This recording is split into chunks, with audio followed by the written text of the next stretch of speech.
Good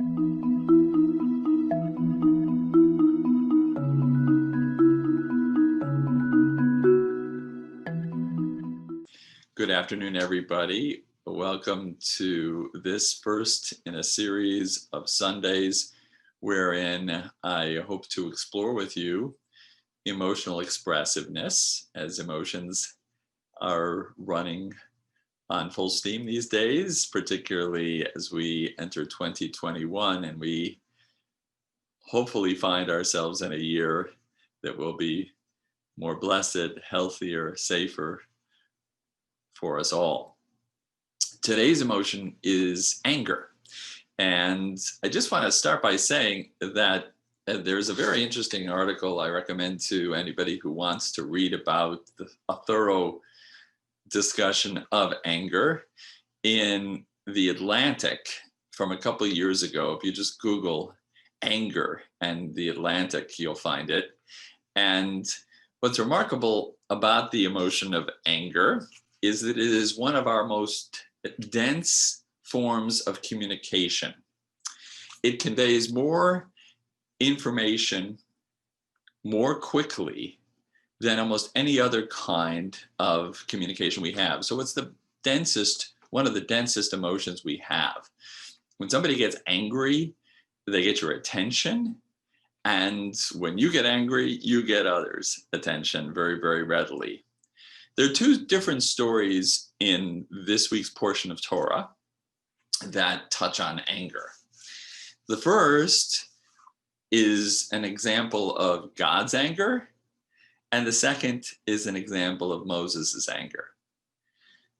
We are beginning the second book of the Torah, and as I take our way through this tour of emotions, this Sunday with anger and then subsequent Sundays through January, it'll always faithfully be linked to the weekly Torah portion.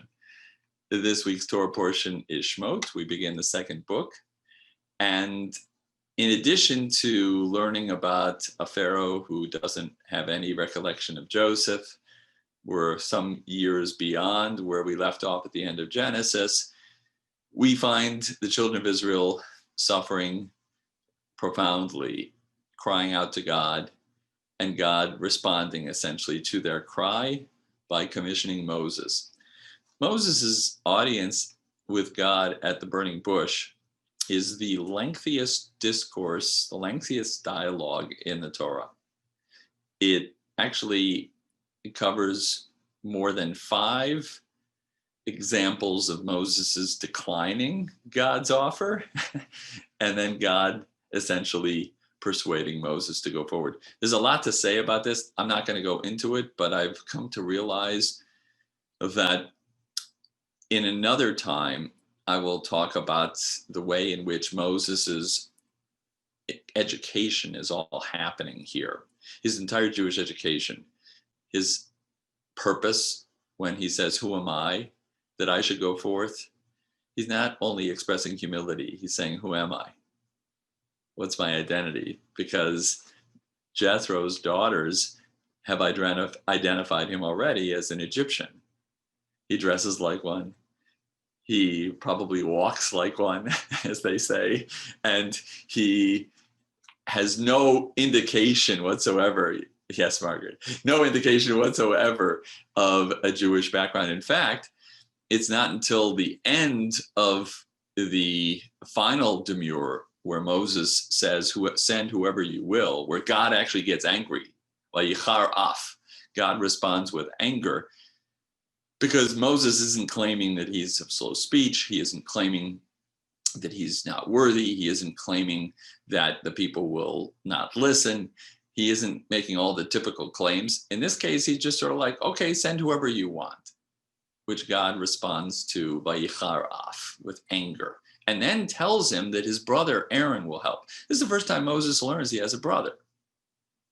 There's no reason Moses would know that he has a brother and a sister, that he's among the Hebrews, that he has a whole history, but he gets all of his education, his entire Jewish education, at the burning bush, which is why it's such a lengthy discourse. Pay attention to what he's hearing for the first time from God in each of these instances. And he gets his purpose. his identity and his purpose. Because when Moses is asked by God, "Ma ze biyadecha," what is that in your hand? Of course, it's a staff that God's going to turn into a serpent. But I read that question more metaphorically. What's in your hands to accomplish in life? So he gets, who am I? What is my identity? And ma ze biyadcha, what is in your grasp to achieve? What's your purpose? But God gets mad at him because by the fifth time he is resisting this commission. By the way, we always want leaders who don't want the job. It's not a bad thing. You want to convince people to accept leadership, right? That's a good sign. People who are too eager for the leadership and galloping up to it too quickly, be a little suspicious of such folks, because they probably have a little too much self-interest in their pursuit. According to the tradition, Rashi says God never gets angry without some sort of consequence. So one tradition has it that this is the reason why Moses loses out on the kehuna. He's not in the priestly class. That's going to be Aaron.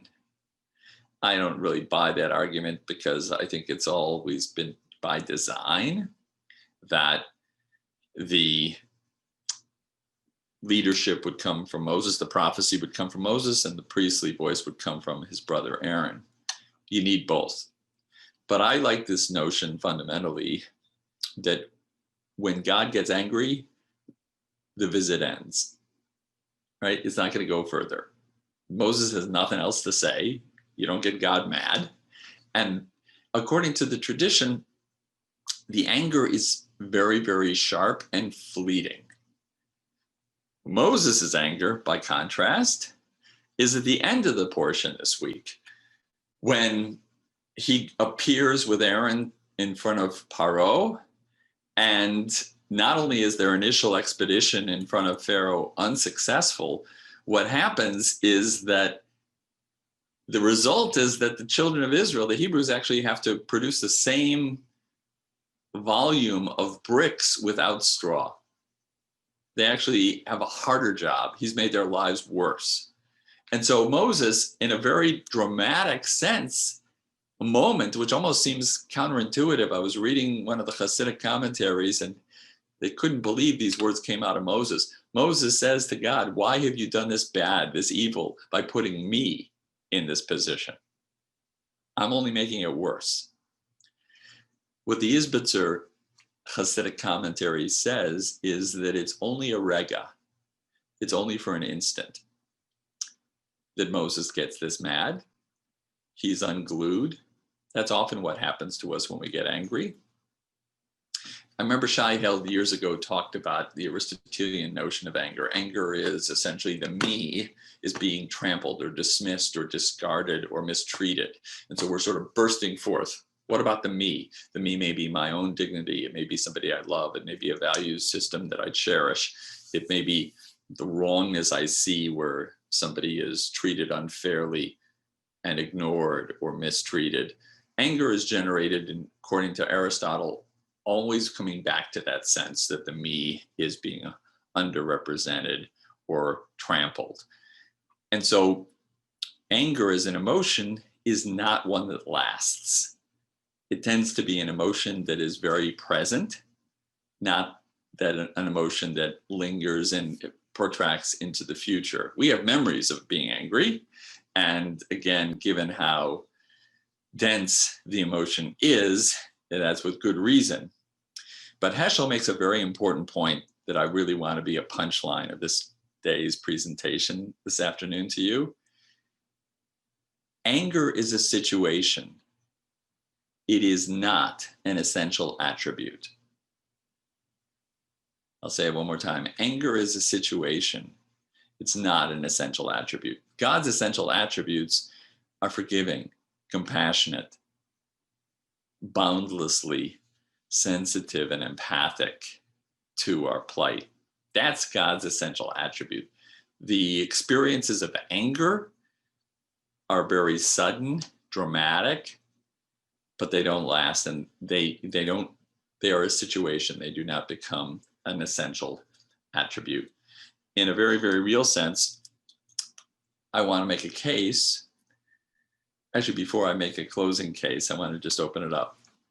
I don't know if people have reactions to this, seeing anger as an effective conveyor of getting somebody's attention, putting an exclamation point on something. There are actually people who monetize this. We know that there are people who do, right? We know that social media does it.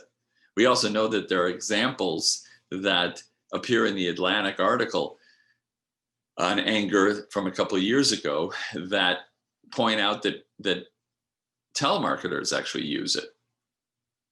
They get angry with the people that they're talking to, or people who are doing collection for collection agencies. And then they calm down after the person they're talking to says, wait a minute, right? And by actually calming down from anger in a manipulative way, they actually are much more effective, because now there's a kind of false trust that's been created where the person on the other end of the phone has actually helped soothe and calm down an anger, and they've done that together. It's all manipulated. So people monetize anger, they make the most of it. But fundamentally, in the Torah and in the tradition, especially in this first week of Shemot, we find that it brings to an abrupt halt Moses' Jewish education at the burning bush, as well as his sense of purpose. We find that it brings to an abrupt halt the whole Torah portion itself, because Moses is saying, Lama hareota, why have you done this bad to make me your messenger? I'm only making it worse. Really brings the portion to a close. And God, of course, gets the last word. Rachel Danziger Sharansky, a dear friend who was in Boston for a lot of years and is now back in Jerusalem, taught recently something that I find really quite interesting. She taught that sowing in tears, as the psalmist says, hazorim bedima, those who sow in tears shall reap in joy. Berina yiksoru, right? We pray that as part of this psalm for Birkat Hamazon. Hazorim bedima berina yiksoru. Those who sow in tears will reap in joy. And what she says basically is that one is necessary for the other. That is, unless you do a lot of sowing, you're not going to do a lot of reaping. And that on some very profound level, the present emotions of like anger, where we sometimes lose our sense of perspective, where we sometimes fly off the handle in terms of rage, right?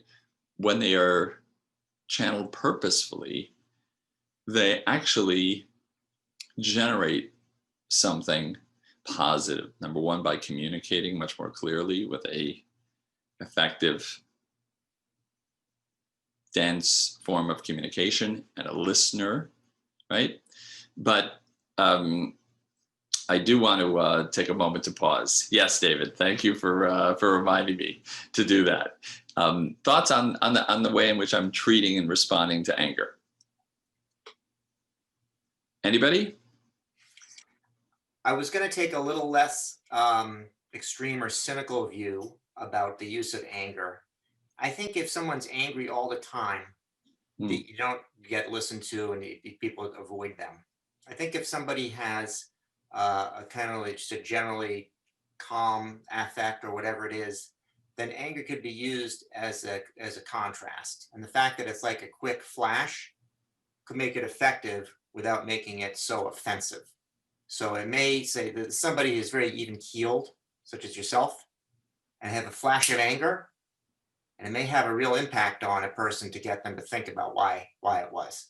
So when you want that thing on that sort of like, how do you actually, scientifically do that as a customer service rep? I wasn't there with you. I suppose they do, but I was thinking that short of that, it may be effective if used occasionally. Yeah. I think that, by the way, that's what Heschel is saying. I like that point very much, David.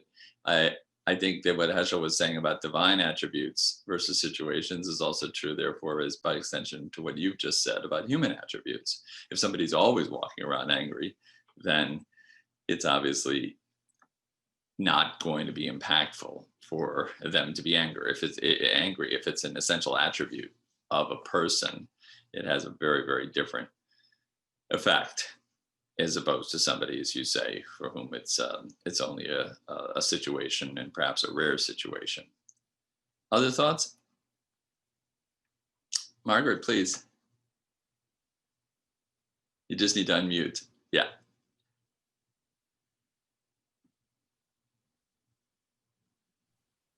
I sometimes associate anger when it comes from some people, and it's usually the people who tend to get angry.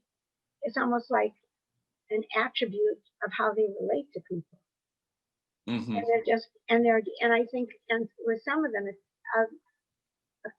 I'm thinking of just of a couple of people in particular. One of them is one of my coworkers.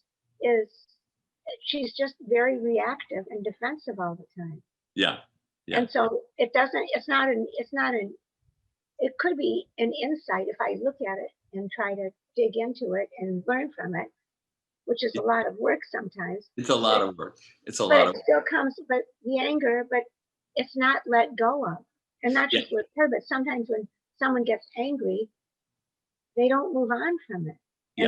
And so nothing gets reinterpreted or learned. I think if anger is going to be useful, it has to be something that's like a step in a process, and we have to figure things out, because it's very exhausting and non-productive to be with people who are always reacting and they're always right. Yes, thank you, Margaret, for the point. I like David's point. I should have begun with this whole notion of people who are always this way or reliably this way.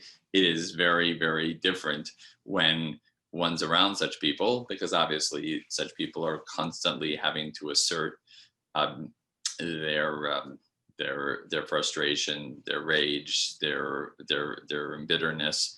And such people are not great listeners by definition. They're not taking in a great deal. They're emitting a tremendous amount.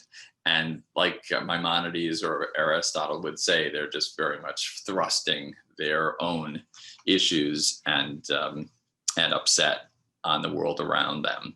And especially if it's an essential attribute of a person, that person is obviously not going to go through life with a sense of empathy and compassion and trust and cheerfulness, the way we're, I think, designed to be in the world.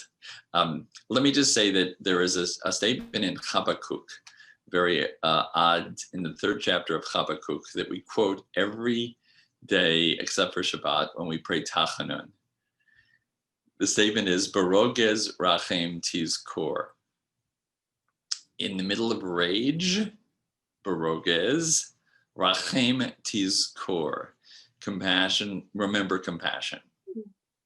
Oh, wow, that's great. So it's a very, very powerful point. So what it does is it points to one of my key points today is this notion that anger, when it's found in our Parsha this week, between God getting angry at the end of the audience at the burning bush with Moses, and Moses being angry and speaking out of turn at the end of the Parsha when he fails in his first visit with Pharaoh. These are regaim, these are short periods. They're spurts. They're certainly not essential attributes, right? And when you're in the middle of one, it can be very hard to get a hold of yourself. Sometimes it has to be expressed, especially if you're facing something that is truly maddening. At the same time, Barogez Rachem Tizkor, the prophet says that rogez, that rage, is going to be temporal.